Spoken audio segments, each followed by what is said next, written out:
You're listening to The Gary Harris Show on Tide 100.9 in Tuscaloosa. New college football playoff rankings released on Tuesday night had Oregon still at number 1, followed by Ohio State, Texas, Penn State, and Indiana. The Gary Harris Show. UCM hosts Tider Insider TV, Crimson Tide Kickoff, play-by-play for Alabama sports, and sports director for WVUA 23. It's time for The Gary Harris Show on your home for Alabama sports. Tide 100.9 and streaming on the Tide 100.9 app.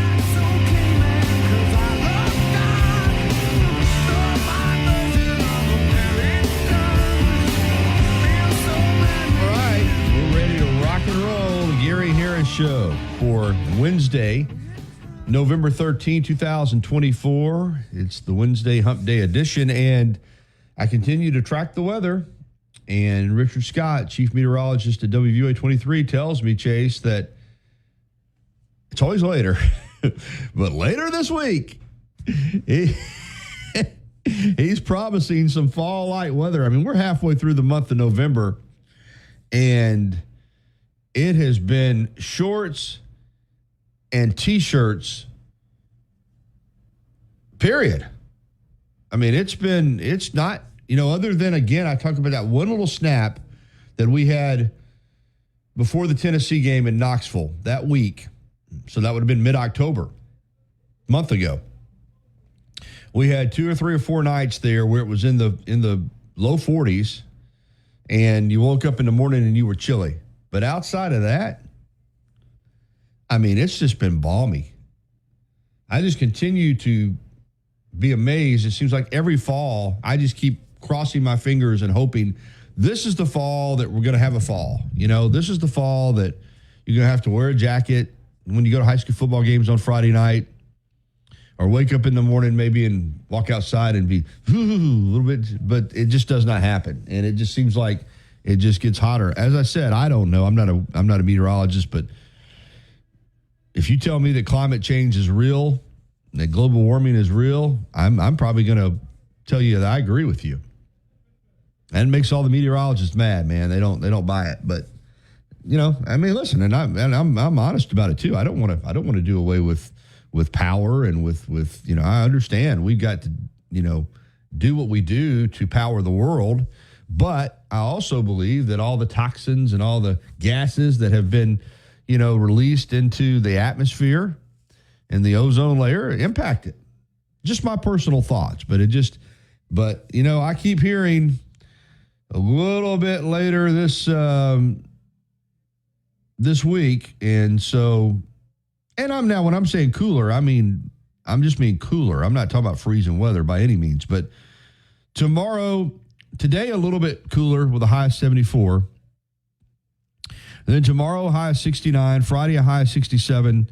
And Saturday, a high of 69. With lows Thursday, 52. Friday, 48. Saturday, 46. Sunday, 46. So that is at least more seasonal. But looking ahead, you're back in the 70s on Monday throughout most of next week. And finally, it looks like, now this is a long way to look ahead, on the 10-day, a week from Friday, they have a high of 62 and a low of 41. And that would be, I guess, a little more in line with this time of the year. But still, it's been nice weather. It's just been unusually just warm. But anyway, we're here to talk. We're not here to talk about the weather, although I do talk about it from time to time. But welcome into the program, and we'll have quite a bit of entertainment for you today. I'll run down the show here in just a second. But first, let me tell you that this hour of the Gary Harris Show being brought to you, as always, by Alabama Credit Union, your trusted partner for financial success. Embrace financial well-being with Alabama Credit Union. Member-owned and not-for-profit, it's just a better way of banking. Log on to alabamacu.com to find out more. That's alabamacu.com. Alabama Credit Union. Loans for real life. Some rules and restrictions do apply. See if you're eligible for membership. Then join today and feel good about your money. And pull extra change in your pocket. All right, here is the lineup for today. It's a good one. Matt Coulter on NASCAR at 9:30. The season is over. Joey Logano is a 3-time champion. But, of course, I was out on social media on Sunday night, and a lot of people were unhappy because a lot of people don't like Joey Logano. He's a pretty polarizing driver, and a lot of fans are having a hard time coming to grips with the fact that he's a 3-time champion, and only 10 men in the history of the sport have accomplished that. So they're blaming the system. They're blaming the fact that he got in on a technicality, an issue. So with Alex Bowman, who was disqualified, but, give Logano credit. He took advantage of his opportunity. He took advantage of the system. That's what great drivers do. But there's a lot of fans stirred up about the point system and the way it's done. It's been exciting racing, though, is all I can tell you. At 10:15, Kayla Anderson with the Tennessee Titans report. And at 10:30, it's Larry the Music Man. So we got a good show on tap for you. And also, if you want to get involved in the program, the Pinnacle Park at North River hotline is 205-342-9904. In fact, I see Tom's already on the line. We'll get to Tom here in just a moment. Playoff rankings are out. Alabama moved up a notch to 10. Now, listen, I think there is going to be a little bit of pushback on these CFP rankings because the Big Ten is absolutely dominating, and that's not sitting well with the SEC. Oregon at number 1, Ohio State, who lost to Oregon, at number 2. Texas is number 3, but then you have Penn State and Indiana. So 4 of the top 5 are from the Big Ten. The SEC just with 1 team, then BYU at 6. You do have Tennessee at 7 and Alabama at 10. And when you look at the Big Ten right now, it's just they're dominating. Georgia dropped all the way to 12, which is, I don't really understand that one. I mean, they've got 2 losses, but they lost to Alabama and they lost to Ole Miss on the road. Both those teams are really good teams. I know Penn State's only got 1 loss, but I don't see it. And give Indiana credit, they're unbeaten. But, man, they've played nobody. When you look at the schedule, Alabama's played 4 teams currently ranked in the top 25. Nobody else has played more than 2.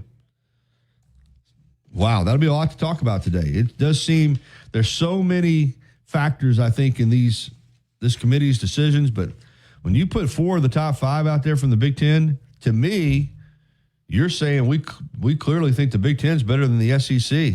I'm not buying it. But it is what it is. Alabama practiced yesterday as they continue to prepare for 9-1 Mercer on Saturday.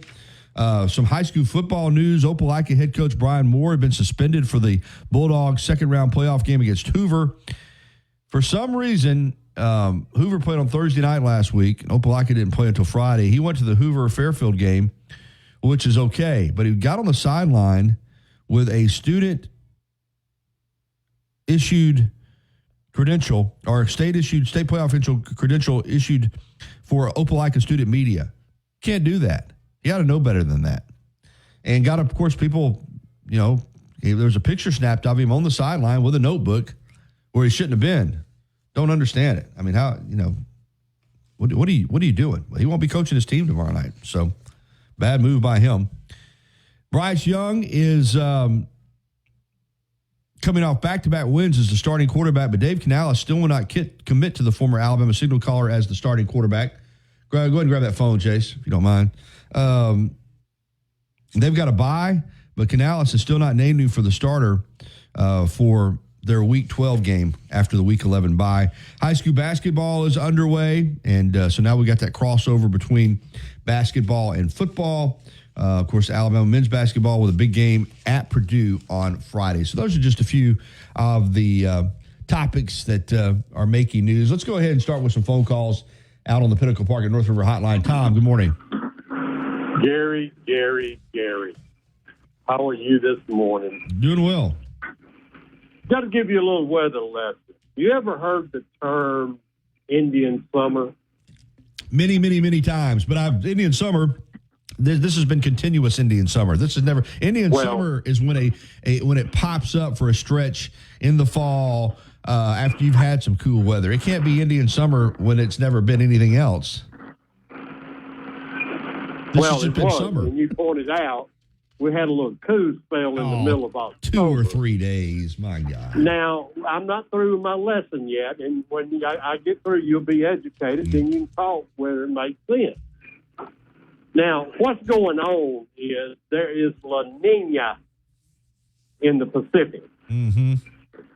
It moved in a month and a half, 2 months ago, and it is always when one moves in like that, it throws a lot of unseasonably warm and extended warm into our region. Now, who's the weatherman over at Channel 23? Richard Scott. He'll back this up. And, Richard, if you're listening, call in and reaffirm what Weather Tom is saying. Some days I'm a doctor, but today I'm a Weather Tom. And that's what's going on. It's got everything out. It's not gases. How long has the ozone had that hole in it? I have no idea. It started in 1978 with a bunch of propaganda from a bunch of liberal people about how the world was going to end by 2020. Well, we're past that. But you can't pay that any attention. You got to be a creationist. It's not going to burn till it's supposed to. Well, I don't know that I feel any more educated, but it's still hot outside. So. Well, I'm telling you why it's hot. That's educated you. Well, how come? But ask Richard El about Nino. No, I know Richard Scott will back you because Richard Scott. Most of these meteorologists, they don't believe in climate change. They don't believe in global warming or any of that. But what I'm telling you this has been a trend that's been going on for a number of years now. And I hate to be that, but you to remember it too. There were times, and of course I lived around different places, but it used to be cooler than this in the fall. I'm just telling you, man. There might be warm periods, but to just have a continuous summer well into mid-November where you're sitting here on November the 13th wearing shorts and a T-shirt and haven't really had to wear a jacket other than a couple of 3 days that week before the Tennessee game, that's been it. That's been it, Tom. Let me tell you this. Good for the environment, man. You know, I'm still seeing mosquitoes, seeing birds building nests. I'm not normal. Yeah, it is. It's normal. All right. It's cyclical. Weather is cyclical. It will run like this, and then it'll run where it's cold. But here's the thing you need to remember. I wanted to tell you this. One thing that I've enjoyed about this weather, is my flowers, and I'm still harvesting tomatoes. Oh, I don't have any doubt you are. That's what I'm telling you. I mean, in the middle of November, I am harvesting tomatoes. Oh, my flowers in all this drought. I'm sure you are. Yeah, they are blooming like you would not even start believe. I may plant a garden tomorrow and just have it blooming in January. Okay, I'm going to be sarcastic. Al Gore, thank you. All right, buddy. I'll do it. All right, it's 9:16. Let's go ahead and get to our first break. Steve in Tuscaloosa, hold tight, my friend. We'll get to you on the other side. Matt Coulter on NASCAR coming up at 9:30. This is the Gary Harris Show on Tide 100.9 FM, 1230 AM, WTBC, your home for Alabama sports. Here's what's trending on the Tuscaloosa thread. Good Wednesday morning. The ball is in the court of developers for the next move. The ongoing controversy surrounding the planned University Beach Resort in Northport after the Tuscaloosa County Commission opposed permits for discharge of fill material into water on the construction property. Developers withdrew that application. How they will modify the project. WTBC 1230 with Wyatt Fulton and Matt Coulter, presented by BMW of Tuscaloosa, Pearl River Resort and Casino, Tuscaloosa Chrysler Dodge Jeep Ram, and Walk-Ons. As much as Innisfree has evolved, it will always be that place to escape and have a good time. Whether it's for a game day weekend, to reminisce on college days, or to create new memories, if you're looking for a good time, there's only one thing to do. Head to the Free at 1925 University Boulevard. And don't forget about the Lucky Lunch Meat and 3 special. Monday through Friday from 11 a.m. until 2 p.m. Get a meat and 3 vegetable vegetables for just $8.49. Or for a lighter appetite, try the Lucky Lunch soup, salad, or sandwich combo. I'll see you at the Free. Life doesn't wait for when your finances are in perfect order. It just happens. But no matter what surprises come your way, Alabama Credit Union will be here to help make it affordable with great personal loans, mortgages, and auto loans. They offer an easy application process and fast decisions so you can stay focused on feeling good about whatever life brings your way. Alabama Credit Union will be here to help make it affordable with great personal loans. Have any problems you got with a damp crawl space or a crack in your foundation? They even do pest control and lawn care. Full service Alabama Professional Services at alabamaprofessional.com. Tide 100.9 Tuscaloosa weather. A cloudy sky today, a good chance of rain this afternoon, the high 66. For tonight, occasional rain with the low at 57. Tomorrow, cloudy, any lingering showers ending during the morning hours. The high tomorrow at 68. I'm James Spann on the ABC 3240 Weather Center on Tide 100.9. It's 67 degrees in Tuscaloosa. You're listening to The Gary Harris Show. Goal line in, touchdown, Alabama. On your home for Alabama sports. Tide 100.9. And streaming on the Tide 100.9 app.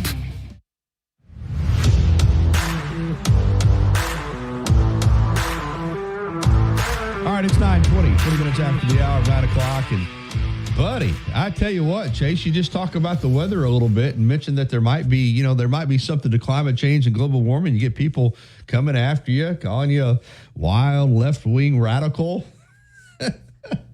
I just think that there is the possibility that, releasing toxins and gases into the atmosphere could impact the weather. That's all that I'm saying. That's it. All right, let's jump out on the hotline and talk to Steve here in Tuscaloosa. Good morning, Steve. Hey, Gary, how are you? Doing well, buddy.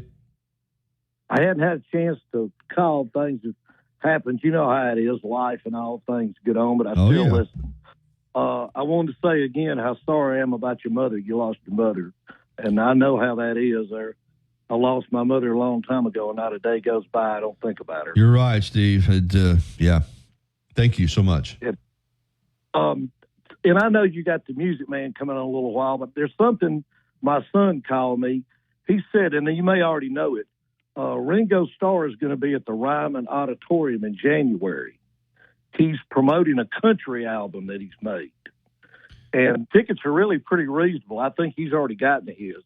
And we saw him when he was here at the amphitheater back, 10 or 12 years ago. But Gary, he's got to be in his 80s. Oh, he absolutely is. Ringo will not slow down. He is. I'll look it up real quick. Ringo is 84 years old, my friend. He'll turn 85 in July. So, incredibly impressive. And he's one of those guys. And I don't know if it's the beard, but he just doesn't look a lot. Well, obviously, he doesn't look like he's 84 years old. He doesn't look a lot different now than he did, 20 years ago. I mean, when you look at pics of him, and it's amazing. It really is amazing. And he's still out there making music. Obviously, the Stones are doing it. These guys are playing, but yeah, Ringo's a unique individual. He really, really is. And I think that the people that have tried to discredit him are very short-sighted. He was, again, I'm not a musician, but, I think that he was an excellent drummer. He was exactly what the Beatles needed. Maybe he's not, I know he's really good on the hi-hat. Maybe he's not quite as good as some drummers as far as overall drumming, but you add in the songwriting ability, and even though he's not a great singer, he knows how to perform. I'm with you. I'm a big Ringo fan, and that would be a heck of a show at the Ryman in January to get a chance to see him do country. Well, yeah, my son lives in Louisville, Kentucky, so it's not a bad drive. He just looks at it like, Gary, when will I ever get a chance to see one of the Beatles? Well, time's running out.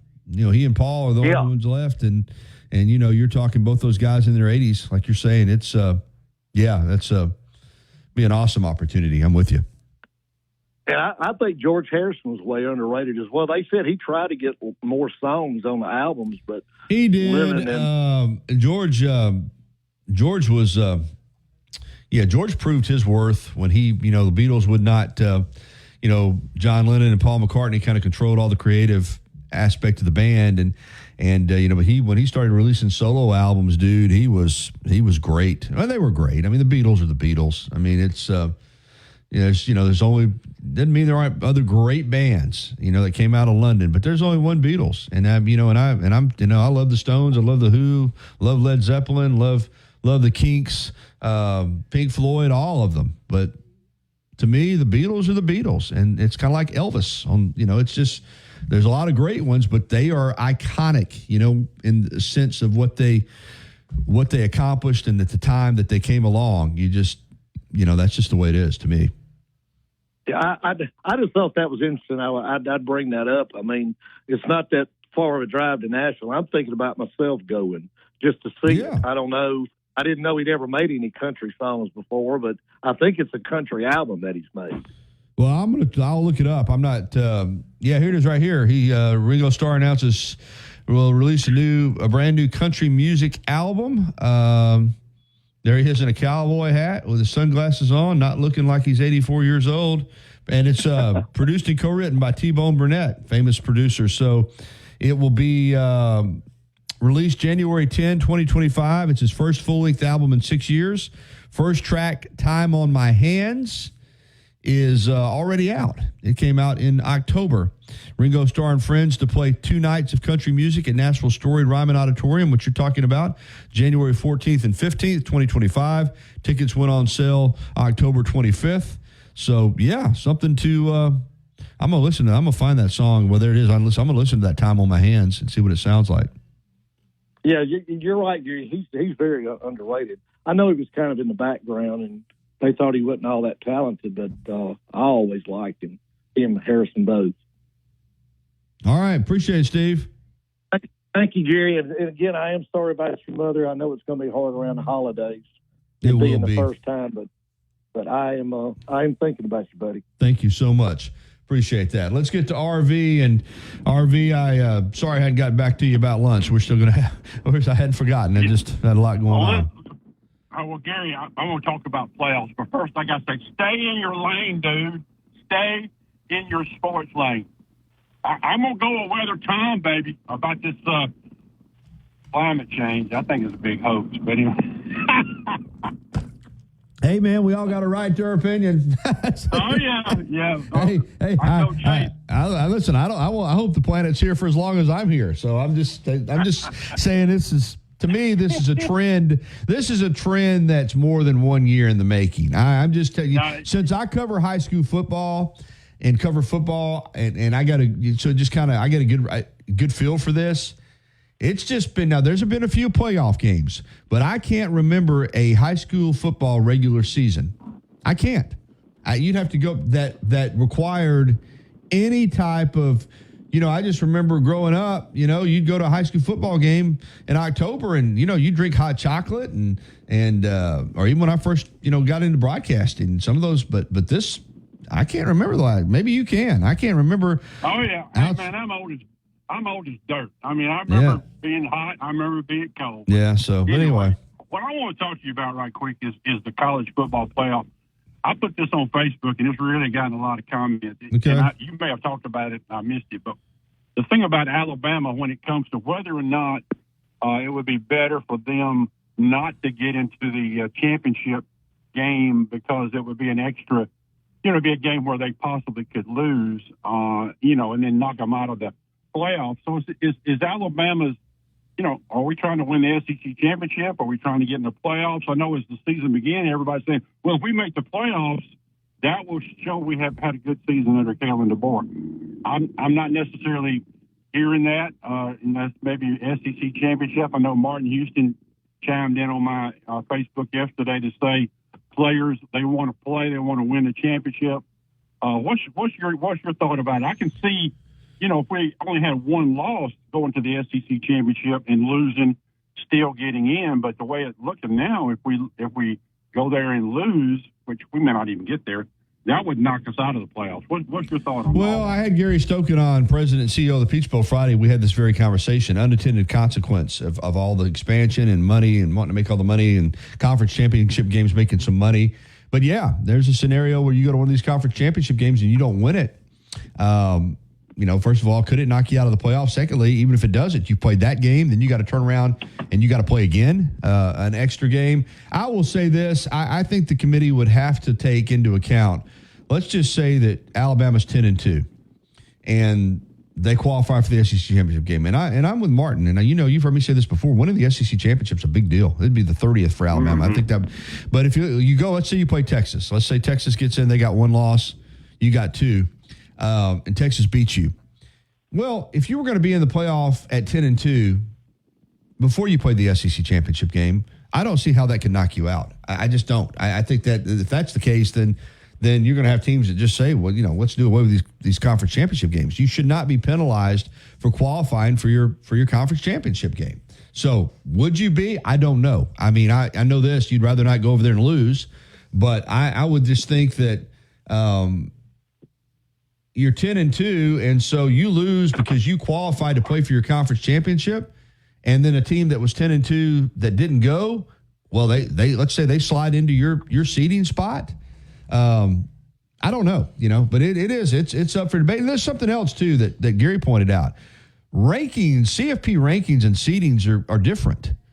That just because you see the rankings, the seedings, let's say that, exactly. Let's say you have a 3-loss team that gets to their conference championship game and they win their conference championship game. Well, they're going to get one of those top 4 seeds. They're going to get one. They're guaranteed it. If they're from a Power 4 conference and they win the conference championship, you get a top 4 seed and a bye. So let's say you're ranked 11th in the rankings, but you win your conference championship game from a Power 4, you're going to get a top 4 seed. So I think fans also fall into this trap of looking where those are the top 12. But that may not be how it looks based on what happens in these conference championship games. So these conference championship games, you're right, RV, there's a lot of questions with how they're going to impact the playoff seedings. No doubt about it. Yeah.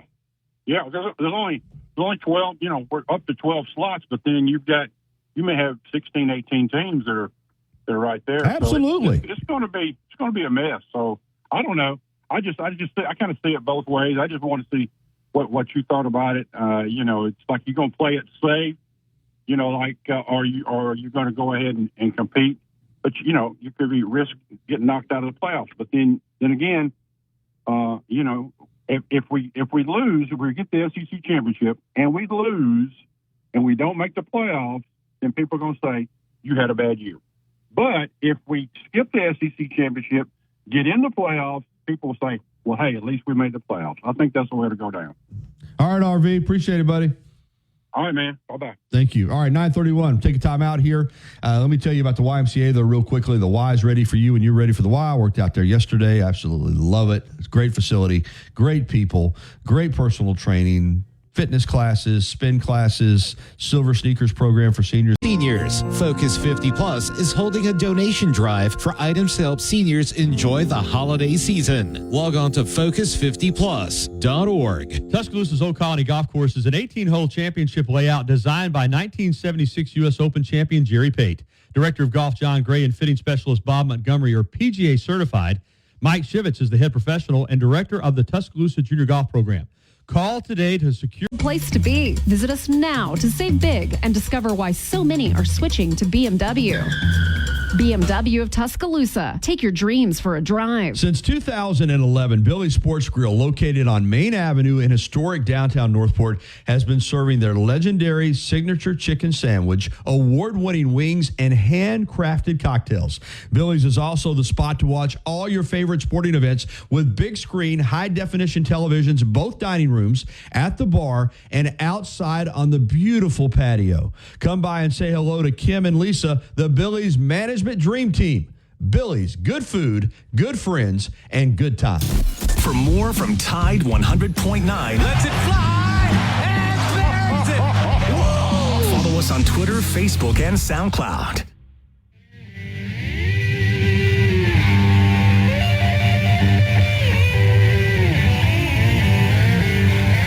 It's 9:34, and it's time for Matt Coulter on NASCAR. And Matt and I, of course, been texting since the race, and you know what, Matt, you and I both had an inkling that when Joey Logano, when Bowman got disqualified and he slid into that final spot, we said, I bet there are a lot of nervous drivers in that playoff. I mean, and we'll get to all the controversy that's going on with his championship in just a moment. But first, you just got to give it to the guy. I mean, he's put himself in elite company. Only 10 drivers have ever won 3 NASCAR Series championships or more.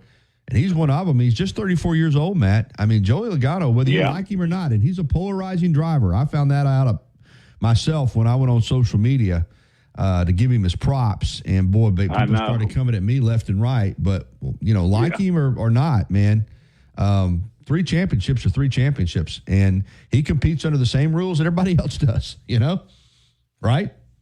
That's exactly what he did. I mean, he criticized the guy, criticized the rules in the playoff format. Don't criticize the guy and his team for taking advantage. Hey, that was a big break for him. But before we get deep into the race and the championship, we've got to give props to Gary Harris for his championship. As this year, Gary picked 7 winners. You know, that's almost 20% of the races. You need to go to Vegas, man. That I am proud of that. That's, again, when you're talking about 36, 38, 40 cars lining up for these races, and to be able to pick 7 winners, I feel pretty good about that. Well, you should. Thanks, Chase. And there you go. But, our championship, our NASCAR championship goes to Gary Harris. So anyway, back to the race. You've mentioned most of the things I would. First of all, the number of drivers that have won 3 or more. This victory put him with Lee Petty, David Pearson, Cale Yarborough, Darrell Waltrip, Tony Stewart, and then Joey Logano. Wow. There are only 4 drivers that have more than 3. That's Jeff Gordon, Richard Petty, Dale Earnhardt, and Jimmy Johnson. Wow. And I don't think he's going to catch the 7th, but he might catch Jeff Gordon. I mean, he could win it next year. Yeah, he can win. Anyway, he can win 4 or 5. Yeah. I would think so. But now to the brouhaha. What brought it on with me was, and listen, I know how racing is. You do too. You're a fan of a driver. If that driver wins, then probably you don't have as big a problem with however the system is drawn up. And NASCAR is never going to be perfect. We know that. But there was a rider who, Joey Logano wasn't in victory lane, and this guy's running out there. And I'm talking about a rider. I'm not talking about a fan running out there. This is a joke, and it's got to be overhauled, and this championship shouldn't count, and all this kind of stuff. And I'm like, whoa, wait a minute. It's just disappointing. You won't even let the guy get to victory lane before you're trying to discredit his championship. Well, all the Logano haters came out there piling on me, and I didn't. So facts are the facts. And I said, he's not trying to discredit Joey Logano. I said he didn't say he was trying to discredit Joey Logano. He's trying to discredit his championship. Can you give it an hour or two? And so I had a bunch of people coming after me. Of course, some defended as well, but it is whether you like it or not, those are the rules. He got in, and when he did, and I said he's the best closer in NASCAR, and some guys said, no, he's not. Kevin Harvick is. Well, Kevin Harvick doesn't drive anymore. I just think the guy's a phenomenal race car driver, and whether you like Penske or not, they have figured it out. Blaney finished second. Once they get to this point, no matter how many races or few races they might have won during the regular season, when they get to the playoffs, they know how to turn it on, Matt, period. You're right. Penske. That's 3 championships in a row for Roger Penske. And then there were people taking shot at Penske and Penske's team. And I saw where Penske posted something, or somebody on his team real high up posted up something that said, you want to take on a record? See what Roger Penske, the captain, see what they've done in racing, period. That's right. NASCAR, Formula One, Indy. He is the winningest owner ever, and I don't see that being topped anytime soon. But I don't understand. First of all, if you don't like the format, say you don't like the format. but don't like Joey Logano just because the format allowed his team to challenge, race well, and win. It makes no sense. And, you made a really good point a minute ago. If you don't like the driver, you're not going to like the format, right? That's right. Yeah. That's wrong that they should do that. Well, had their driver been able to take advantage of an added position at the round of 8, and they'd won, I don't think they'd be griping about the format. Well, first of all, I won't go on a big rant here, but social media allows people to just blast. Oh, it does.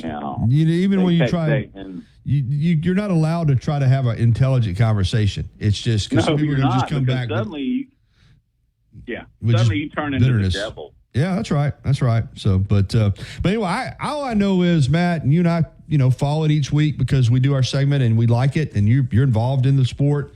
But all I know is this: whatever the format was, it was exciting. The racing was exciting. The finishes were exciting. The drama was exciting. I don't know how you can't say that it wasn't exciting. Now, if they tweak the format, then people are going to be unhappy with the new format. That's just the nature of this type of individual sport with this many cars. But playoffs are a reset. This is the thing that bothers me the most. Playoffs are a reset. That's what they are. There is a regular season champion in NASCAR. It was Tyler Reddick. But once you get to the playoffs, there's some seedings involved, but you hit the that's why a team that won 88 games in baseball as a wild card has a chance to win a World Series and maybe beat a team that won 105 games. It's the same thing in racing. And people don't want to look at it like that. But the playoffs are a reset. Kyle Larson might have had been the best driver this year. He might have won the Russ races. But you didn't see him out there crying about it. The drivers know how it works. He didn't qualify for the Final Four. End of story. Well, Christopher Bell could gripe a lot. I mean, he did.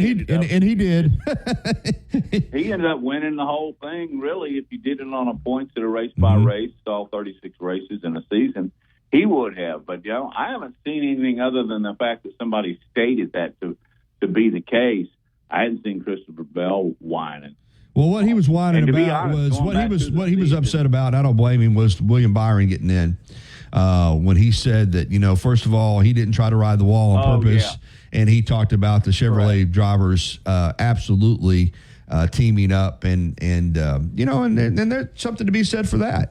But that's it's racing too, by the way. It is, and it's a flawed system, but what Joey Logano has been able to do at this, like you said, at this level, and you look at some of the drivers that have never even won one championship, and to have 3, it's he's at the next level now, whether you like him or you don't like him.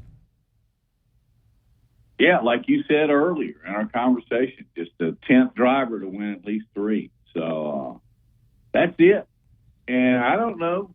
Back at you on this one. Do you think NASCAR will tweak the playoff format for 2025? I don't, and I'll tell you why. Because of exactly what the conversation we're having. And that's another thing about fans. Like the guy, the writer that I referenced, he was running out there saying, well, they're turning the fans off. Nope, they're really not.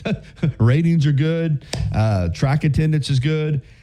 Controversy is good, and NASCAR's not looking at it like a fan is, Matt. They're not looking at it, well, the fans are mad. Who cares? They're looking at the ratings. They're looking at the attendance. They're looking at the numbers. They're looking at the drama. The way, and you know this because we're in the TV and radio business, the way they're looking at this point system is completely different than the way a fan is looking at it, right? The fan always has a vested interest in a driver or 3. It's crazy. I don't know if that. I agree with you though. I don't think they're going to change the format. So here's another one that people. You get online, and you start saying that people would see this is a joke. This is wrong, and all this. And they'll say, "I haven't watched NASCAR in 10 years." Well, then don't post about it, for goodness sake. That's right. That's right. How do you know anything about it if you haven't watched it? If you don't even watch it. But I thought it was an exciting year. I mean, you and I would text some. I did too. Every race there was great finishes, and and people knocking Logano's record as far as he didn't have this many wins or this many top fives. He also got wrecked out, flat out wrecked out by Austin Dillon in a race he was going to win. He had another race where he had a mechanical issue. To try to make a case that he's not a top driver, that hurts your credibility as a fan too, right? Absolutely. Sometimes that social media stuff, I just turn it off and won't even check it out for a couple of days. Yeah. But Joey Logano in the 22 Mustang is the champion, third time. You can gripe and moan about it, but can't argue that they're not taking it away. Yeah, that team they've done something special. All right, staying with NASCAR, and I know we've talked a lot about the Allisons. Obviously, how can you have a NASCAR segment in Alabama and not, and the whole Alabama game for that matter? And we're really losing. We've lost a number of them, but we lost the icon, the leader of the Alabama game, the most successful driver of the Alabama game, the most famous of the Alabama gang, and that's Bobby Allison. I knew, he was 84, 5, whatever he was, and 86. Okay, 86. And I knew he was living in Charlotte, but I had just seen some photos recently, and he always, Bobby kept his hair he never lost a hair. So when he was, dressed up, he still looked good, but I know he had been in, I guess, declining health. I still was caught off guard when he passed. I know you know him very, very well. Did you know that he had been this ill? And because obviously he impacted you in your life. So just your thoughts on Bobby Allison. Well, I was so fortunate to have known him 42 years. I first met him in 82. He kind of laughed at me because I didn't know anything except that they turned left and took a checkered flag in NASCAR. And he took me under his wing, and he literally taught me the sport. But more than that, he taught me about how he approached the sport and how, in my opinion, we should all try and approach life like this, and that he put his faith first, his family second, and then work your butt off third. You're right. We were. I knew Bobby. I knew him pretty well, and I did hear 2 weeks ago that his health had taken a turn for the worse. Recently, he was confined to some type of a mobile device. It's one of those scooters. What do you call them? He was on that, but I think he ended up in a wheelchair as well. But last time I spoke with him in Talladega, he was still mentally sharp. So I was a little surprised by it too, and very, very saddened. But I would be sadder if I'd never met him. Yeah, and that's good that he kept his mental capacities right. That's the same thing with my mom. She kept her mental capacities, right up until she passed. I mean, her physical capacities had deteriorated, but I think that's harder on a family than the physical part is when, mentally they're not there anymore. You know what I mean? So that's very well stated. That's good that, but he'll certainly be missed, but man, it's just, one other question on, we have Bubba Wallace, who I guess is from Mobile, but doesn't really feel like, an Alabama driver. But what about Alabama racing going forward? Well, you got Brett Holmes from Munford, who's racing in the ARCA and the trucks. And then Grant Enfinger is a really good truck racer. So we've got some guys, but it's not like you can drive 20 minutes and go to Hueytown and talk to Bobby or Davey or Neil on a Monday following Sunday races. There'll never be a group like that in the history of racing in NASCAR, certainly. And I flat out miss it. And I think that it took the wind out of a lot of NASCAR fan sails here in Alabama. Yeah, it did. And some of them have really never come back. I will admit to this, being involved in the sport as long as I have, it's taken a little out for me, but I still go over there and I'm active, and I find the other guys that I really like to be around, drivers that I really like to kind of pull for. But I think you could ask anybody that the tragedy of the Alabama gang hurt a lot of fans, particularly in this state. And I say this state, but, these guys were global. So, and Bobby certainly was. As you mentioned, he was the winningest driver in the Alabama game. But he'll be missed off the track as much as on, especially for people like me. Yeah, certainly. I noticed too, Matt, they've taken it to New York City. They've taken it to Vegas. The NASCAR Awards Banquet this year is going to be in Charlotte, which, listen, that's the hub for NASCAR, but I liked it when they were kind of taking it around to, I think last year maybe it was in Nashville. Like I said, it had been in New York City. It had been in Las Vegas. Are you surprised that they're doing it in Charlotte? Not since it's the hub of NASCAR, but maybe, I haven't seen anything as far as whether they'll do it in 25, 26, and 27 moving forward. But, I like it when they move it around. Yeah, I do too. I especially think it's smart to kind of have it in some of the areas where your ratings might not be as high. I think that's a good idea.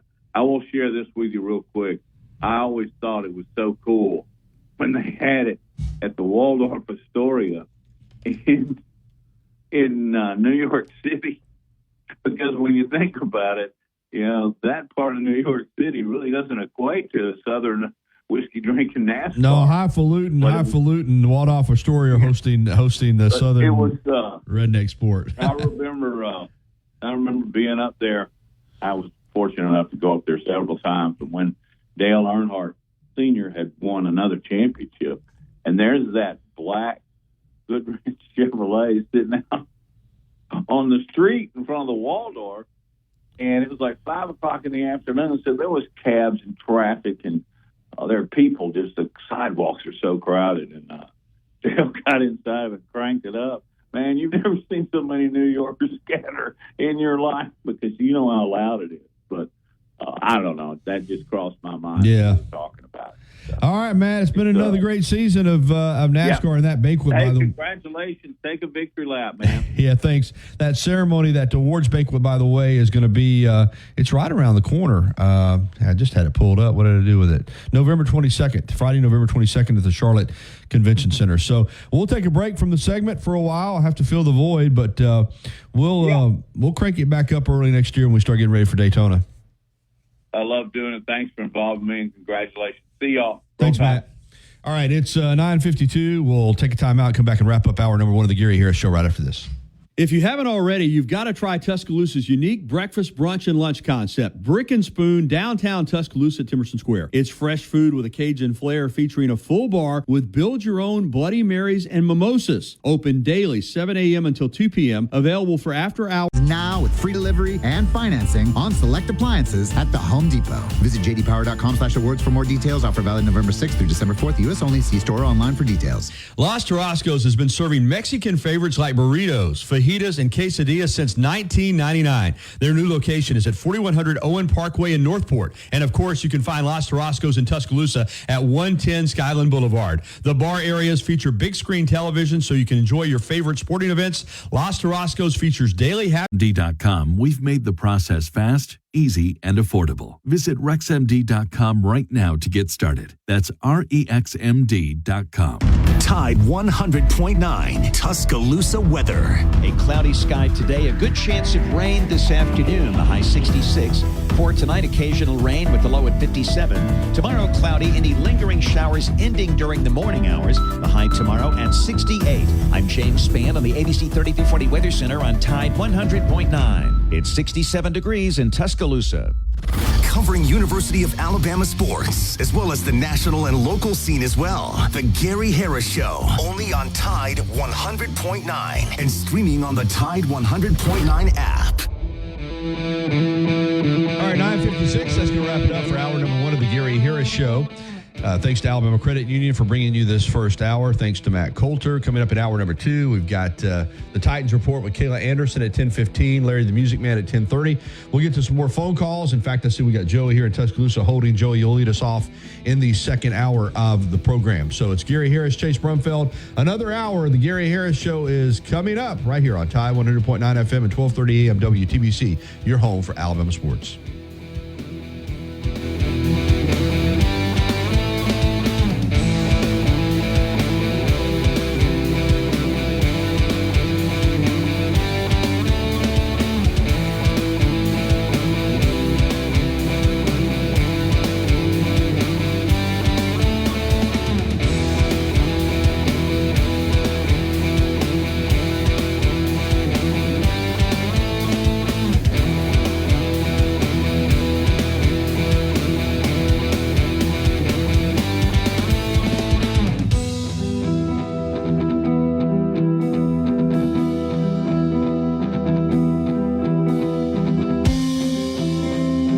have exceptional pieces to mark your special occasion. Visit Hudson Pool Fine Jewelers, downtown Tuscaloosa, or at hudsonpool.com.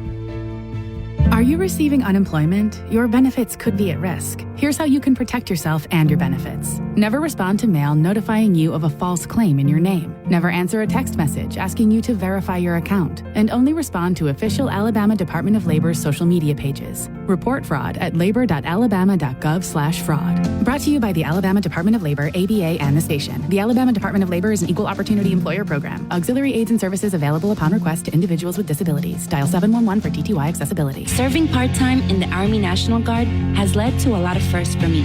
It paid for me to be the first person in my family to go to school. That education got me to the first day at my dream job, which I can still hold while I serve part-time. That job and the home loan benefits I got from the Army National Guard helped me buy my first house. I also know that I will be one of the first to respond if my community ever needs me. Sponsored by the Alabama Army National Guard. Aired by the Alabama Broadcasters Association and this station. WTBC Tuscaloosa and W265CG Tuscaloosa, a Town Square media station. Tide 100.9 and streaming on the Tide 100.9 app. From the Fox Sports Studios in Los Angeles, here's Isaac Lowenkron. In the NBA Tuesday night, Klay Thompson's return to Golden State lived up to the hype as the Warriors prevailed over his Dallas Mavericks 120-117 thanks to the exploits of Steph Curry, who closed the game outscoring the Mavericks 12-3 by himself over the final 3 minutes and 10 seconds to finish with 37 points. Thompson had 22 with 6 3-pointers. Also Tuesday night, the Detroit Pistons beat Miami in overtime 123-121 with 1 second left in OT on the score tied. Miami coach Eric Spoelstra called a timeout with his team out of timeouts, resulting in a technical foul that led to the game-winning free throw by the Pistons' Malik Beasley. New college football playoff rankings released on Tuesday night had Oregon still at number 1, followed by Ohio State, Texas, Penn State, and Indiana.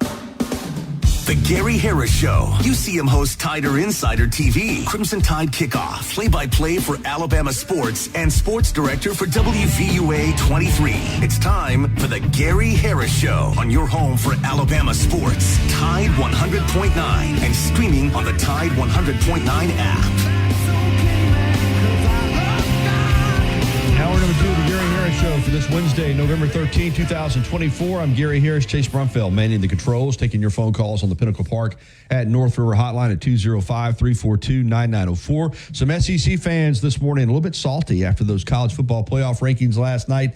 You've got 4 of the top 5 in the Big Ten. Oregon at 1, Ohio State at 2, Penn State at 4, Indiana at 5. Texas is at 3. Big 10 domination at the top of the latest CFP rankings. Of course, a lot of football has left to be played, but still some SEC fans are like, we're the SEC. We don't play second fiddle to anybody. Kayla Anderson coming up in the next segment with the Titans report. Right now, we're jumping out on the Pinnacle Park at North River Hotline, and Joey in Tuscaloosa is with us. Hey, Joey.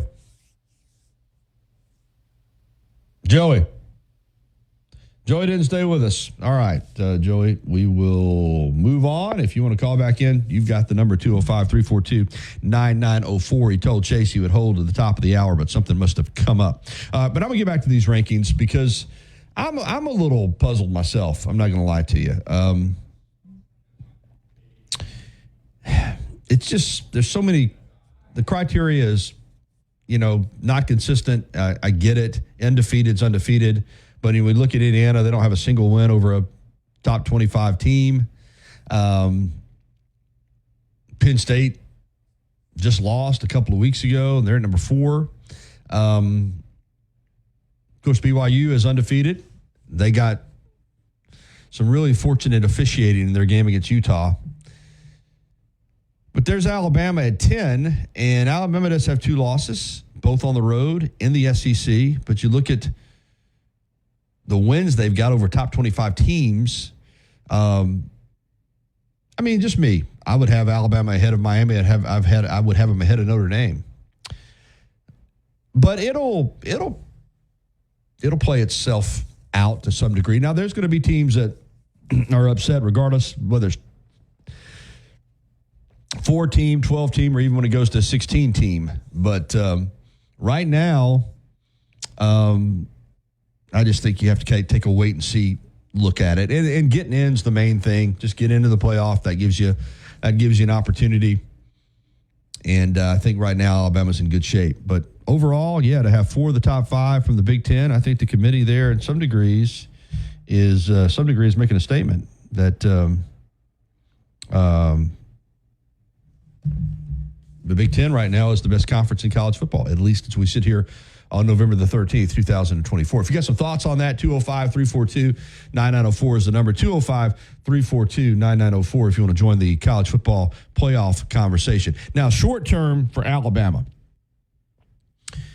is that, we made a big deal last week, and rightfully so, about LSU being a playoff game, but they're all playoff games. You can't, if you're Alabama, you can't afford a third loss. You just can't, not in the regular season. So as much as people want to just scratch over Mercer out of the SoCon,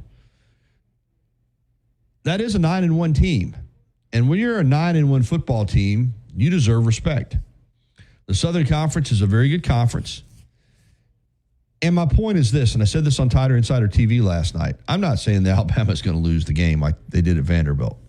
What I am saying is that coming off that Georgia win, you could see it in the body language. At the time, we did not know that Vanderbilt was going to wind up being Vanderbilt. I mean, they had lost to Georgia State, for goodness sakes. Alabama wasn't ready to play that football game. I don't think they prepared the way they should have prepared. I don't think their mindset was one of, we're going to respect this opponent. And they went up to Nashville and they got beat. Now, I think they've learned from those experiences in Nashville and in Knoxville. But my point is this: if you don't prepare well this week and you're not ready to play, then you could look up in the third quarter and this could be a 20-10 game. Honestly, if you're not ready to go, Mercer could hang in there with you. I'd love to see Alabama go ahead and come out and just put this thing away. I'd love to see them be up, 31-3 at half and make a statement in regard to, we're not going to get caught napping anymore. We're not going to be off our game, and go ahead and get this game in the win column and then get out to Norman and close it out in the Iron Bowl and get to 10-2, and then possibly you get to Atlanta for the SEC championship game. Even if you don't, I think you're in good shape for the playoff. All right, let's jump back out on the Pinnacle Park and North River Hotline, and Michael is with us from over in Georgia. Hey, Michael. Hey, guys, listen, I really, really love your show. I think you've got one of the best talk shows in college football going on. And, we don't get that here in the Atlanta area. Unfortunately, a lot of professional sports go to the forefront. And as a huge Georgia fan, it's just nice to listen to a really good college football show like you guys have. Thanks, Michael. Appreciate that, man. Listen to you guys online. I just wanted to ask you guys, what do you think? I mean, we have a big game Saturday, of course. Huge. Yes, of course, if we lose, we're out. Deserve to be. Do you guys foresee right now Tennessee possibly at 10-2 being left out of the playoff hunt?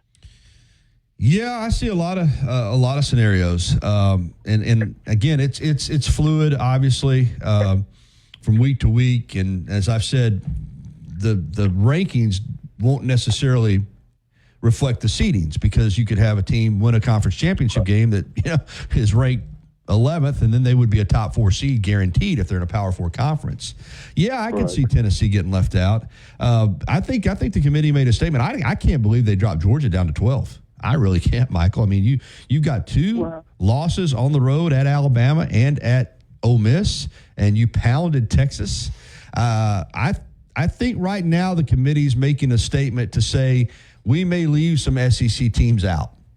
So, yeah, depending on how it plays out, do I think Tennessee could be left out? Yes. Do I think they will be? No. I think if Tennessee is 10-2 and has a win over Georgia in Athens, I think they'll get in. Well, no, if Tennessee wins this game, they've got Atlanta all locked up with only one conference loss. That's right. They still have just the one conference loss. So, yeah. And then if Texas, or if the winner of the A&M Texas game, which who I think will be Texas comfortably, I think even if Tennessee loses that game at 11-2, they're in. I'm just concerned for Tennessee. Yeah, if they lose Saturday, you're right. I had, that's what I was. For some reason, I was giving them an extra loss. Yeah, if they lose to Georgia, they could definitely get left out. And can't you just hear the drumbeat coming from Tennessee fans? We're 10-2, and we beat Alabama, and we did not make the college football playoff.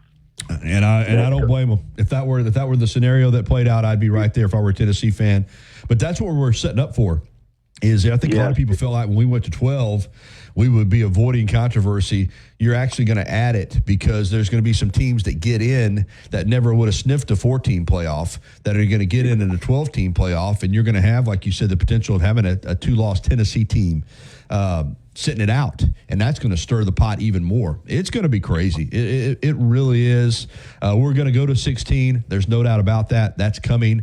But for this year, there's going to be some teams that are left out that are going to be crying, whether it's Tennessee, whether, it could still possibly be Alabama. There's a scenario where Alabama gets left out. I don't see it. I don't think Ole Miss, Well, the only way I can see Alabama being left out is, let's say you win out and you have tiebreaker over, I don't know how they're going to determine between Ole Miss, Tennessee, and Alabama and Georgia. I don't know how they're going to do that. But let's say Texas wins out, which I think they will. They're going to Atlanta.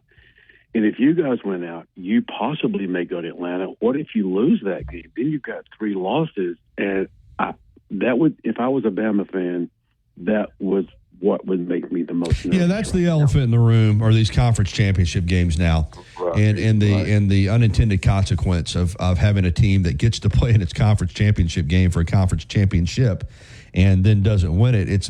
I think you have to, Michael, at some point, and this committee, they're not going to tell us publicly at all. They're not going to tell us anything about their criteria. But seriously, if you have, let's say in the SEC, you've got a 10-2 team playing a 1-loss team, and you've got, let's say, 4 total 10-2 teams, for argument's sake. 3 of them don't go to the SEC championship game. Well, the one that goes to the SEC championship game, the 10-2, that finished ahead of those other 3 teams on the tiebreaker, is seriously, if they lose that game, is that going to be held against them? And, they will have 3 losses, but... Good question. And that, I know, and that's what is going to be a real dilemma the committee's going to have to face, because, think of it from a Tennessee perspective at that juncture. You're Tennessee, you're 10-2, Alabama's 10-3, but we beat you guys, then their fan base is going to start really with the drumbeat there. See, and I don't know. It's going to get really crazy, and I don't know how they're going to pick between Ole Miss and Alabama, who didn't play each other, to go to Atlanta and play the Texas and A&M winner, who I think, again, will be Texas. So it's going to be crazy. It is. Hey, listen, I'll tell you this, though. ESPN, they love chaos. They love it. Yep. And hey, listen, listen, if I could just make one final comment quick about this year, you guys in 2022, coming into the season, you were going to be that team, right? And then when I look at teams like the Detroit Lions with all your players on it, and you wonder why that team did not make the playoffs. Yeah, when you look at the talent on that team, Gibbs, but what happened? They lost. Alabama lost 2 games that the reality is they lost on the last play of the game at Tennessee, and they lost on the last play of the game at LSU, and could have won both those games. The Tennessee game should have won it, but it can happen. But you're right, that 2022 team was a really good football team. Bryce Young, Will Anderson Jr., Jahmyr Gibbs. I'm with you. That's Saban, as good as he was, and he won 6 natties and 9 SECs. He could have won more. He could have won more. And what's really puzzling? Pete Golding, is that his name? Pete Golding. Pete Golding was a DC. Yeah.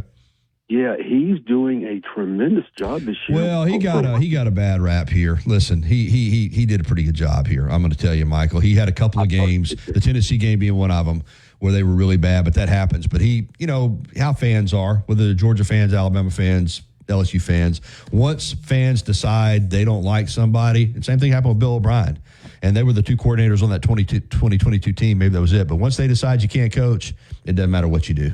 But Pete Golden's a pretty good football coach. Hey, appreciate it, Michael. Great show. A lot of guys keep up the good work. You guys have a fantastic show. Thank you very much. That means a lot. All right, let's get to Philip here before we hit the break. Good morning, Philip. Good morning, Gary. Hey, I got a little quiz for you. Okay. What city is going to have a low tonight of 39 degrees? Well, give me a little bit of geography here. Is it in state? Is it in the South? It's not in state, and it's in the Midwest. Okay, low of 39. Is it Kansas City? Norman, Oklahoma. Oh, Norman's going to have. Yeah, well, no, listen. I know where you're going with this. I've already said that a week from Saturday night out there in Norman, Oklahoma, it could be cold. I'm hoping it's not, because here I'm complaining about warm weather, but I don't want Alabama to have to go out there and play in freezing temperatures a week from Saturday night, but it could happen. I've been thinking about that one for a while. I've been harping on this since June, and I've been mentioning it every time I get a chance, but the game now is officially going to be at 6:30 Central Time. It's a night game. And the temperature for Friday the 22nd, it doesn't go to the 23rd yet on my phone, on my Fox weather. But on my phone, the temperature Friday is going to be mostly sunny, a high of 57 and a low of 37. Ooh, so it's going to be chilly out there.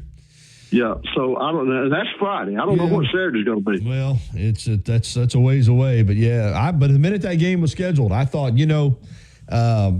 mid to late November, Norman, Oklahoma can be frosty. Hell, they've had snow out there at that time of the year, so it's. Gary, how many times growing up did we watch Oklahoma and Nebraska? One year it might be balmy and 70 degrees in Lincoln, and then the next year they played it in Norman, and it would be sleeting and 9 degrees. Absolutely. Yep. Many times. Many times.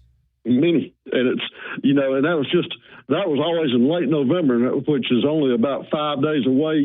Thanksgiving holidays was about, it's going to be 5 days away from when this kickoff is. So. Yep. Come discover better living at First and Main. Visit firstandmaincondos.com or call 205-657-7465. Mention you heard about us on the radio and receive 1 month free rent. Follow Tide 100.9 on Facebook today to watch our live shows, read the great articles, and interact with Bama fans today.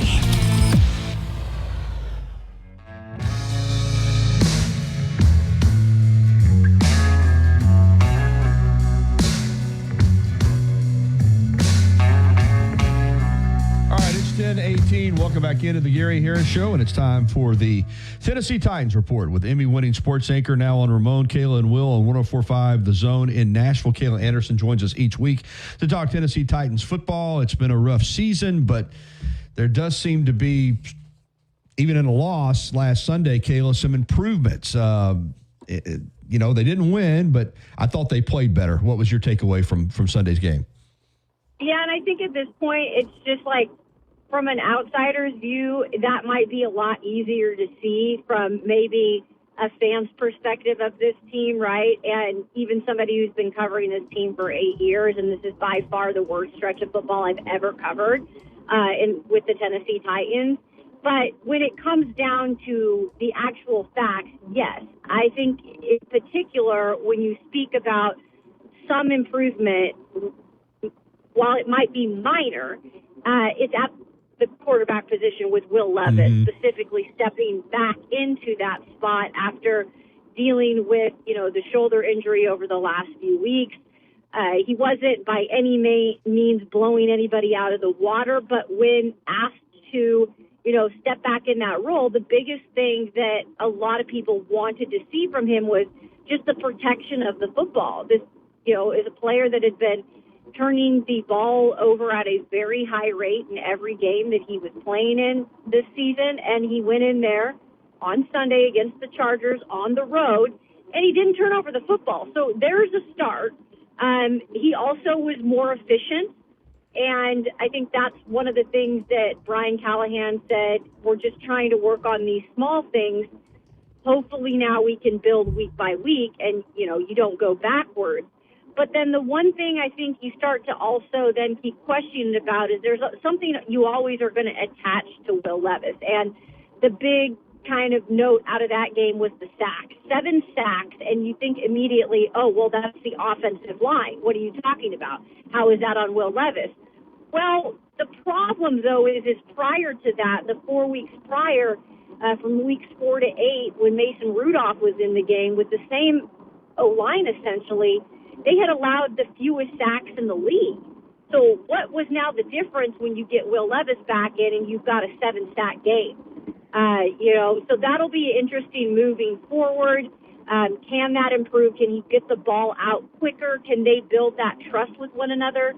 What seemed to be what Mason Rudolph and the O-line was building over the last few weeks.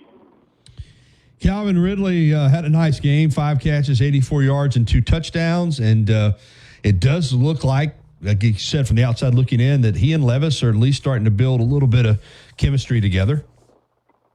Yeah, that was the other positive I took from it, because honestly, the 2 things that I said I wanted to see last week going into that game was, A, the turnover, limiting them. That was done. And then the other thing was, okay, well, somebody in terms of Mason Rudolph specifically surely unlocked Calvin Ridley's box in terms of his talent this year. Can Will Levis now kind of hop in and do the same? Because their kind of inconsistency actually dated back to training camp, where it was an issue and then you did not see that connection during the season, and then you started to see it with Ridley and Rudolph. So that was something I really wanted to see. For the most part, I did see that.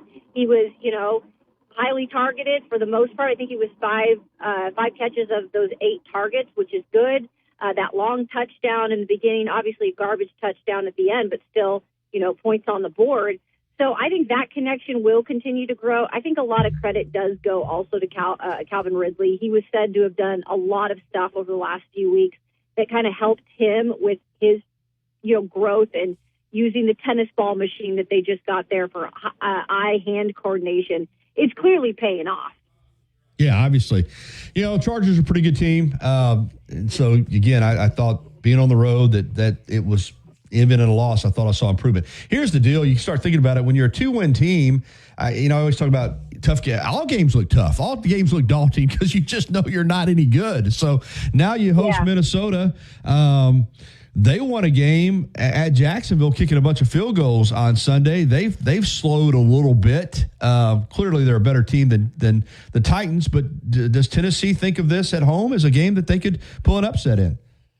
I truly do feel like the one thing that Brian Callahan has been good doing with this team that is really, been through so much adversity this year and, has not been as good as they thought they might have been, is he's been able to get this team to stick together. I mean, you really don't see the divide in the locker room. I'm in there every week.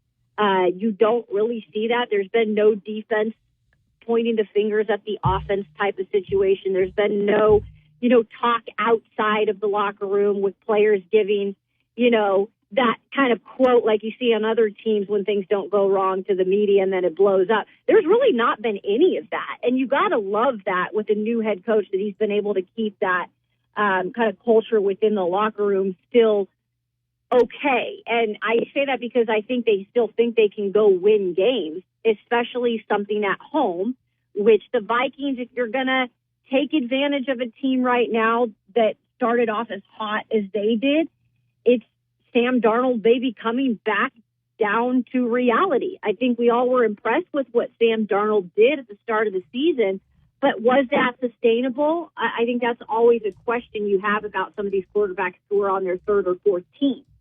And if you have a chance to strike while the iron's hot and while maybe this offense is a little down and Sam Darnold is turning the ball over more, maybe this is the time to do it, because you've got a defense that has proven they can make things happen. They can try to help win games for your team.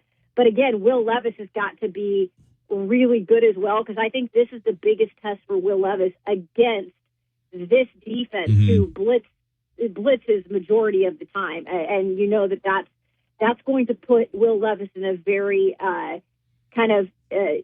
interesting position in terms of how he makes decisions and how quickly he makes those decisions. Kayla, big picture for the Titans, because we're in a different era. I mean, used to when you hired a coach, you knew it was going to be a process.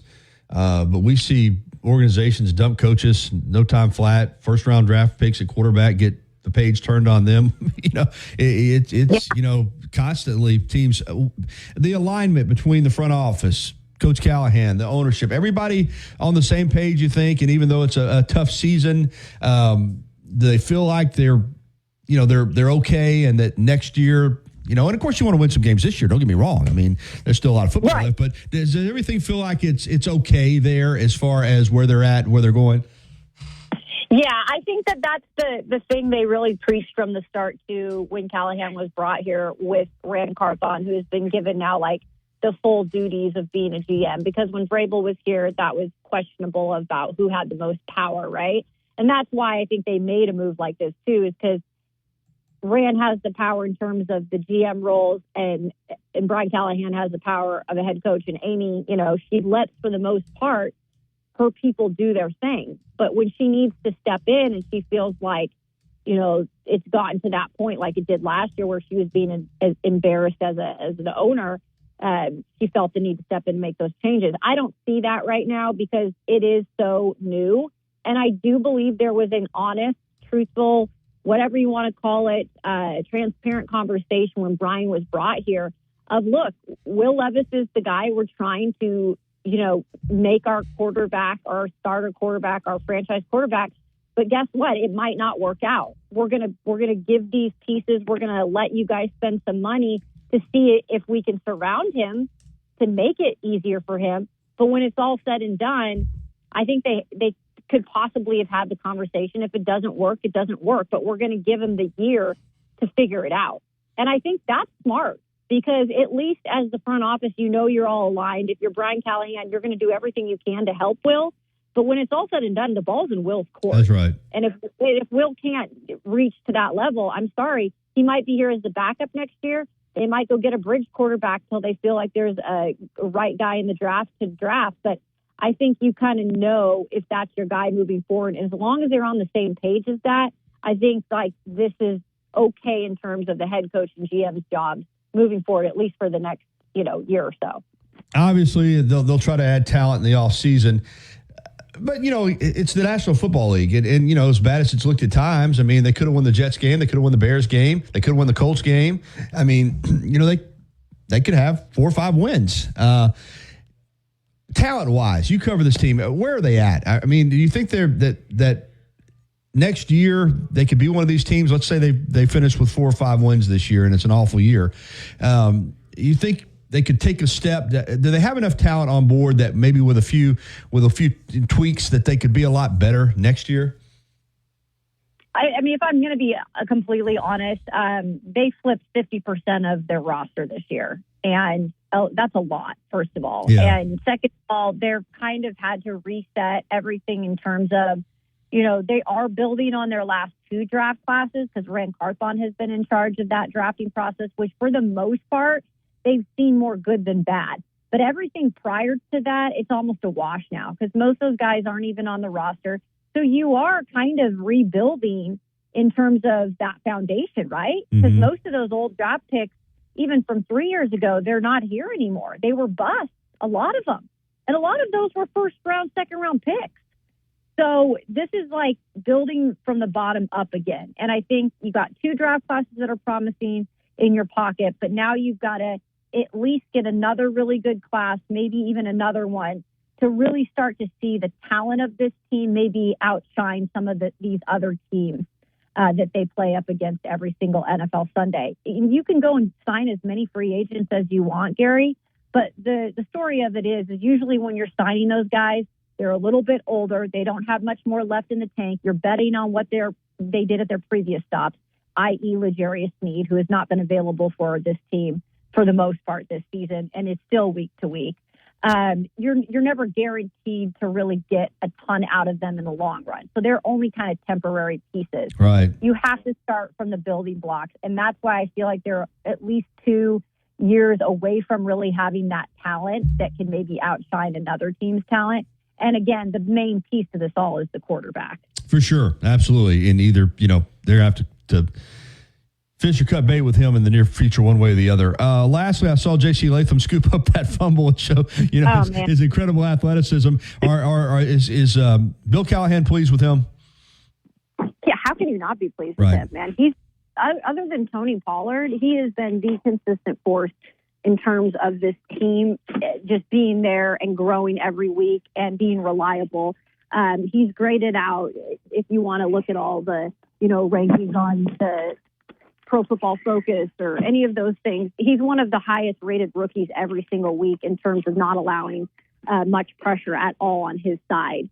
And that's huge. I mean, because the left tackle is such a long-term thing. If you get it right, it can become such a staple for not only your offensive line, but your offense in general, if you get that right. And I think they've gotten it right. I think Bill Callahan has got to be so pleased with what he's seen growth-wise in JC, who, by the way, came over from Alabama as a right tackle and has transitioned really smoothly to that left tackle spot.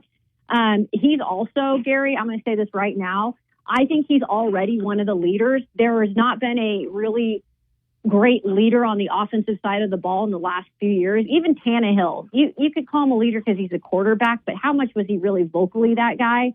And how much was he consistently proving it by his play on the field? That's what JC is. And I think he's going to grow more into that role as he becomes more of a veteran on this team. But he's already, I feel like, a guy that you can talk to and you just get that feeling like this is a dude all around. Great stuff as always, Kayla. We appreciate it, and let everybody know where they can find you. Yeah, and actually, I'm doing my 2-minute drill, which I feature a player every single week. I'm doing that featuring J.C. Latham this week. So, I'll put that up on my social media at Kayla Anderson TV on Twitch/X, and you can go watch or listen to our show wherever you find your podcast or on YouTube at Ramon, Kayla, and Will. And, always good stuff on there. Thank you, Kayla. Thanks so much, guys. All right, it's 10:32. Coming up on Friday, we're going to do our Bama football trip. Just download the free Upside app and use promo code KIND for a 25 cents per gallon bonus on your first tank. That's code KIND for a 25 cents per gallon bonus. Tide 100.9 Tuscaloosa weather. A cloudy sky today, a good chance of rain this afternoon, the high 66. For tonight, occasional rain with the low at 57. Tomorrow, cloudy, any lingering showers ending during the morning hours. The high tomorrow at 68. I'm James Spann on the ABC 3340 Weather Center on Tide 100.9. It's 68 degrees in Tuscaloosa. You see him on WVUA 23 covering sports and on Tider Insider TV on Tuesday nights. Don't miss a minute of the Gary Harris Show. Weekdays from 9 to 11 on Tide 100.9.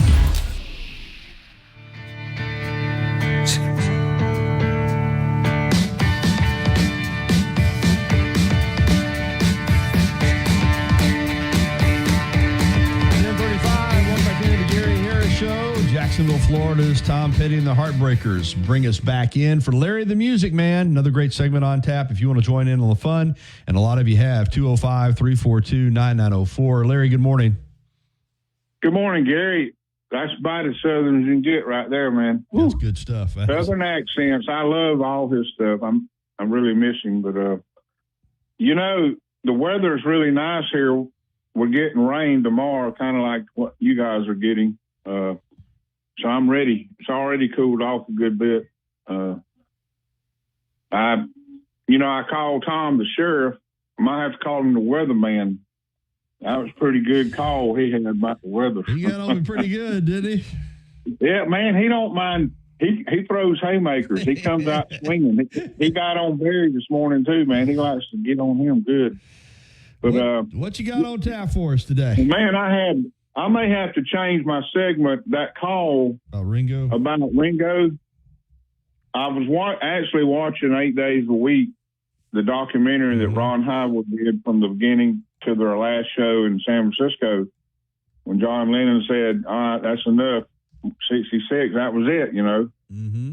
And then they came back and did the rooftop. But I'm going to tell you, Ringo Starr is one of the most underrated drummers that's ever been.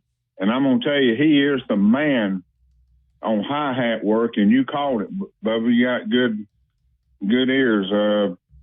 And I want anybody that doubts that, just listen to All My Lovin', any of the videos that are on YouTube, on the Ed Sullivan Show or wherever live. That song had 4/4 time and 2/4 in it. It changed times. I mean, you might not know the timing, but you can hear it when it went into the lyrics, down, you know, the country thing. So Ringo was a genius, especially his work on Come Together. That's probably, you said hi-hat work. You got to give him that on that. You know, the shoot, anyway.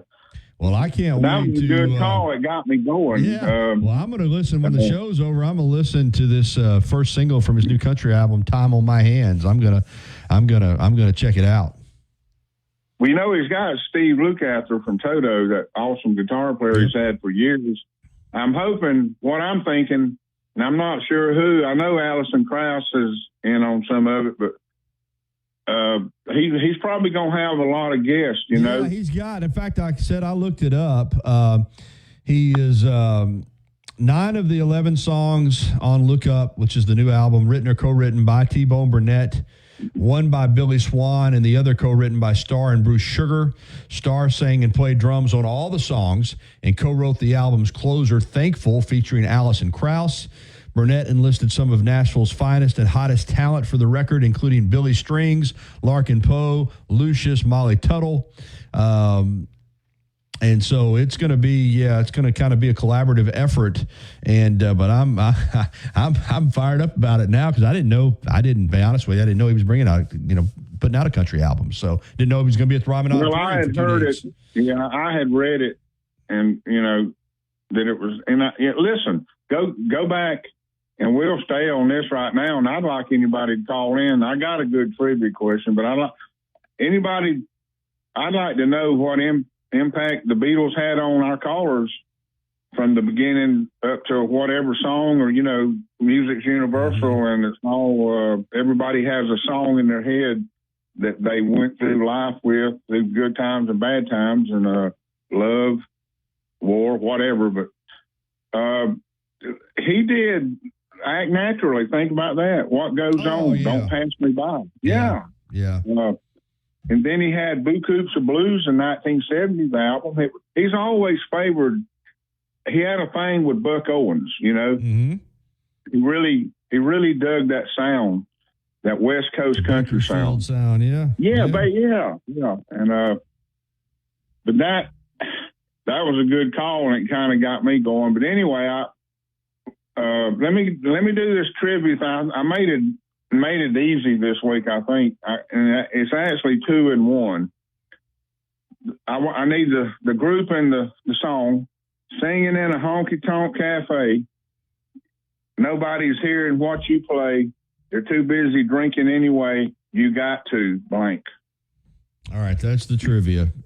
Give it to him. And the other one is, Larry. All right. Sing it. I can't sing it. I got to talk it. Singing in a honky-tonk cafe. Nobody's hearing what you play. They're too busy drinking anyway. You got to blank. Keep on. All right. If you know that tune, give us a call, 205-342-9904, and let us know. All right. We're going to bring Bryce in. He always likes to talk to you. Go ahead and punch him through, Chase. Go. Good morning, Bryce. That trivia question, I can't put it together. I'm sorry, guys.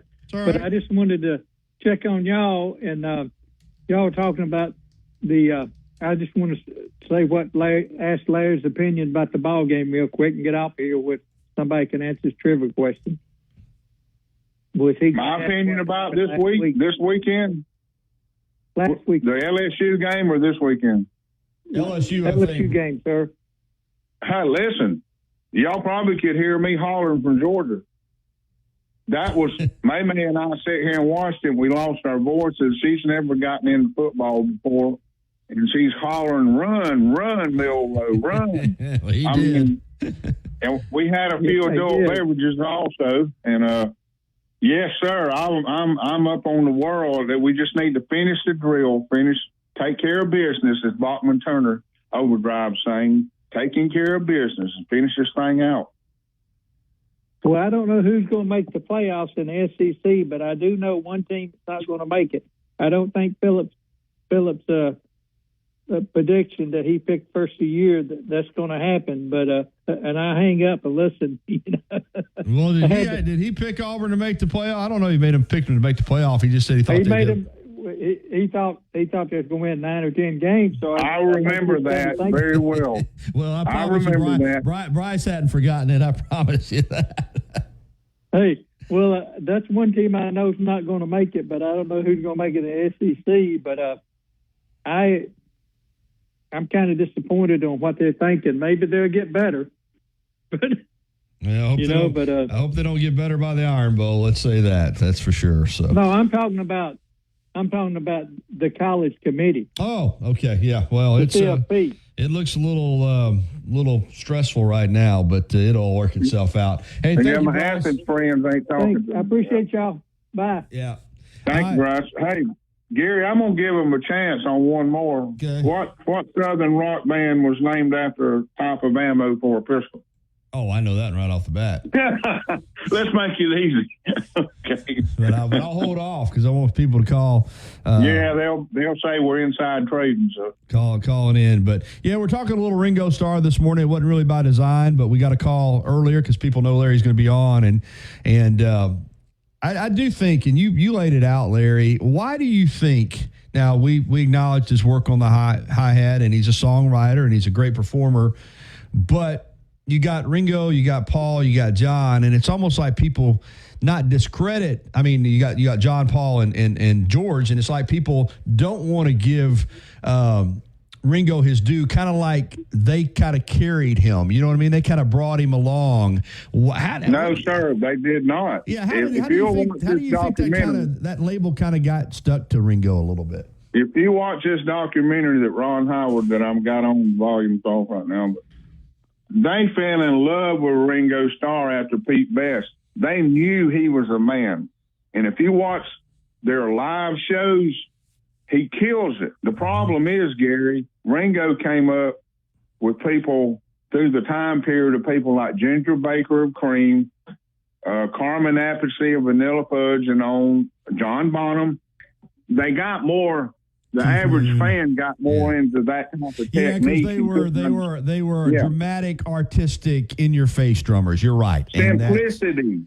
Simplicity is what Ringo had. Ringo was smooth and rhythmic, and you're right. He didn't have Keith Moon vibrations and busting his kit and all that. He just we talked about my buddy engineer last week, Rodney Mills, and he told me. And it's the little things, Butler. And let me tell you that I have found the 45s that were recorded up with Rodney in '69, and somebody told me on eBay. I think I sent you that. Look all around on eBay, it's worth $148, and I can't believe it. Yeah, you sent me that. The song we recorded then, but Rodney said it's the little things in the studio. Because playing in the studio and playing live is two different things. That's right. Ringo nailed it. Nailed it live and in the studio. So it's been that way. Listen, I have friends that say Ringo, and they don't get it, man. And I said, I don't have time to explain it. I've explained it all. Bryce must have figured out the lyrics or something because he's back. Bryce, did you come up with a song? Yeah. I don't know the song, but I know the group. Go ahead. 38 Special. There you go. I was, Gary, I might have to do something at Christmas and do a really good one, and whoever pulls it off, I might have to send them an album or something. We might have to do something. Yeah, we'll do a little contest for the holidays. We will. In fact, I was watching the night 38 Special was with Rick Springfield. It was on a Sunday at the amphitheater, and people know where I live, First and Main. It backs right up to the river, and you can't see it, but you can sit out on my balcony. Of course, usually I'm at work, but this was a Sunday night concert. I sat out there on my balcony and listened to 38 Special and Rick Springfield play that night. You can hear it. I mean, you can just hear it. It ain't Hold On Loosely, is it? Well, I was asking for the group, but you got that as a bonus. Hold on loosely. Yeah, that was one of the biggest hits. Yeah, but he was talking about that was not the lyrics that he called out, Bryce. But the 38 Special is the group. I didn't know that. Yeah, right. you got that. Right. But yeah, the lyrics, we still hadn't gotten it. So, all right, Bryce. Larry, I can't believe nobody's biting on the lyrics to the other song. I'll be honest with you, Larry, because you talked it, it's a little bit harder to get it. All right, let me try to sing it. Let's give them a chance. All right, go ahead. Singing in a honky-tonk cafe. Nobody's here. All right, thanks, Bryce. Go ahead. Keep going, Larry. You got it. I'm not a singer here. All right, singing in a honky-tonk cafe. Nobody's hearing what you play. They too busy drinking anyway. You got to keep on. I'll give you one word left. Yeah, I got it now. It took me a minute to get it, but the initials are WW. So it's hard for me to carry a tune, and I thought I got it. Yeah, somebody else will get it. So he, let me see here real quickly. Maybe I'm a little bit. I'm not a musician like you, but I'm a little bit better singer than you. I'm not sure I can sing. Let's see here. I'm trying to pull it up here myself. I'm going to do a little bit of it, too. This is the song we're trying to guess. Well, you say you got the blues, got holes in both of your shoes, feeling alone and confused. You got to, there we go. So that's, I think somebody. Well, that's the first verse. This was in the end when it stopped and did the, yeah, anyway. Yeah, and they're from Mobile, Alabama, people. Come on. Yeah, they'll get it. Somebody's calling in right now. Hey, since I opened with Tom Petty and you said, and listen, a musician from your era, obviously familiar with him and Mike Campbell and the Heartbreakers, but they kind of had, because you think of Southern rock and Tom Petty and the Heartbreakers out of Jacksonville, a little post-Skinner there a little bit, but they really did have their own style, didn't they? They were. Larry. Yeah, they were unique. It's almost hard to call them Southern rock, but you got to. Exactly. Well, Southern Accents, that album really kind of, I mean, they're homegrown, but it's hard to call them. When you think of Southern rock, you go to Leonard Skinner. Even the Allman Brothers were divisional on Southern rock. They were more jazzy blues jam, live. But I think when people say Southern rock, they think of Leonard Skinner, 38 Special, and then the rest you got Marshall Tucker, and on and on. But they were different. Yeah, I mean, different style. Totally different. All right, we got phone calls. John's up first. Punch him through. Hey, good morning, John. Hey, Gary. How you doing? I'm good. It's Wet Willie. Yeah, it's Wet Willie. Keep on smiling. You got it. You got it. Absolutely. One of my favorite songs. Yeah. Are you a Beatles fan, John? I'm sorry, what? Are you a Beatles fan? I was in the day, yeah. I haven't been keeping up with the music lately, but over the years. But yeah, I was a big Beatles fan. What period did you listen to? 60s, early 70s? 60s, yeah. I go back to the middle 60s. Yeah, go back to the beginning. Yeah, absolutely. Yeah. Any favorite album? I like them all. Not that's even real. Yeah. I mean, I was a big Beatles. It's hard to pick one. I'd hate that. You nail me down on it. Yeah. Well, I'm glad you got the Wet Willie, because I sure didn't want anybody going through this segment not getting that one. Although Larry is great on the drums, his singing lacks a little bit, John. Absolutely. I knew you did karaoke, and I stepped right into that. I said, he's going to nail me on this. Yeah, I can hear that song in my head. Yeah, that's a great one. That is a great song. Hey, thank you, John. You got it, man. Appreciate you, man. All right, get Tim on real quick, and then we got to hit the break. Tim, go ahead. Nope, Tim's gone. All right, that's okay. But he probably was calling in with Keep On Smiling, too, and John got it. So, all right, we got to wrap it up, Larry, but next week I wanted to hit you a little bit earlier, but we had Kayla on today at 10:15. She normally is on Tuesdays, but she missed yesterday, so we have the Titans report right in front of you, because I'm going to try to hit you up. We hit you a little late. We didn't hit you to 10:35 today. I'll have a good one next week that I had for today, but the Ringo thing I thought was worth. Build up to Black Friday with savings all month long at Lowe's. Get up to 50% off select major appliances, plus take an additional 10% off when you buy select major appliances. And don't wait to pick up holiday inflatables under $20. Don't wait to save, in-store or online now, because Lowe's knows deals. Valid 11/6 through 12/4. Cannot be combined with additional discounts. See Lowe's.com for details and qualifying items while supplies last. To take care of any problems you got with a damp crawl space or a crack in your foundation. They even do pest control and lawn care. Full service Alabama Professional Services at alabamaprofessional.com. Tide 100.9 Tuscaloosa weather. A cloudy sky today, a good chance of rain this afternoon, the high 66. For tonight, occasional rain with the low at 57. Tomorrow, cloudy, any lingering showers ending during the morning hours, the high tomorrow at 68. I'm James Spann on the ABC 3340 Weather Center on Tide 100.9. It's 69 degrees in Tuscaloosa. Find Tide on Twitter at Tide 109 to keep up with show announcements, guests, and our reporters in the field. All right, man. Time flies when you're having fun, and that's going to wrap it up for this edition of the Gary Harris Show. Got a text. RV, in fact, texted me, and I had not forgotten. It just didn't come up. We didn't even talk about the fact that with Larry that Mercer Bears are located right there in Macon, Georgia. So we'll get a taste of that Middle Georgia music scene on Saturday when Mercer comes to town. But again, I have to continue to stress to you folks that they're a 9-1 football team. They're a good team. I know it's FCS, but you can't just take them for granted. Alabama needs to be ready to play. All right, that's going to wrap it up. I'll be back tomorrow morning at 9 a.m. with Ellis Johnson on SEC football and more. Catch me on TV tonight with your local sports on WVUA 23. For Chase Brofeld, I'm Gary Harris. Thanks for listening to the Gary Harris Show. T-Town Sports Daily is coming up next. Have a great day, everybody.